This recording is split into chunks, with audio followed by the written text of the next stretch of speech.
Good evening. A new week has begun for the people of the Cowichan Valley, but they are still getting last week out of their systems. Many forced out of their homes by floodwaters on Friday got a chance to go back and see what's left. And for some, the damage is not as bad as feared, but for others, it is worse. The material things have been lost in the floodwaters, but a sense of compassion and community is what has been found in the aftermath. A News Mid-Island Bureau Chief Jonathan Bartlett continues our coverage now live in Duncan with more. Jonathan.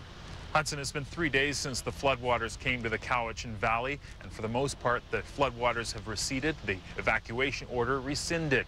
For flood victims, today was about counting your blessings, but it was also about trying to figure out what to keep and what has to be thrown away. Of all the things Kate McCabe has had to throw out, it's her grandmother's watercolors that hurts the most. Grandma, who's 94, had done some watercolors back when she could still use her hands properly, and their history. And I mean, they're family heirlooms that you can't replace even if you had all the money in the world.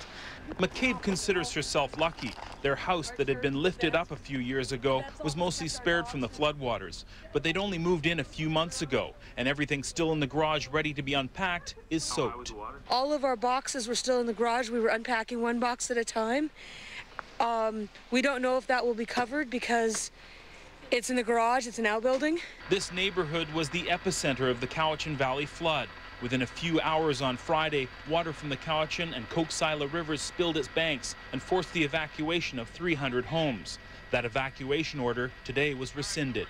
The evacuation order was lifted this morning, but we want to emphasize evacuation alert remains in place. Today, piles of possessions, now garbage, are stacked in driveways waiting to be hauled away to the dump. I guess yearbooks, pictures, baby things that I saved of my girls, stuff like that you never can replace. In times of crisis or upheaval at the home, schools offer kids safe shelter, but not in the case of kids who go to this school. Cowichan Middle School was in session today, not Alexander Elementary. Water is in the heating ducts, an environment unsafe for little ones. Now the school district needs to figure out where to send the 125 students.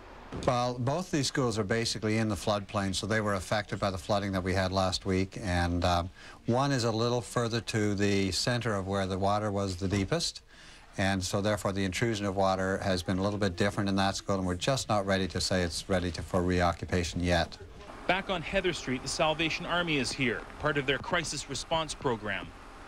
Well, people have been displaced, and some of the houses are not able to go back and use yet. I understand that some of them don't have power, so we're here to meet the basic needs by feeding the individuals. For Neil McDonald, it's an emotional time, not so much for things lost in the flood, but the cooperation and generosity found in friends, neighbors, and total strangers.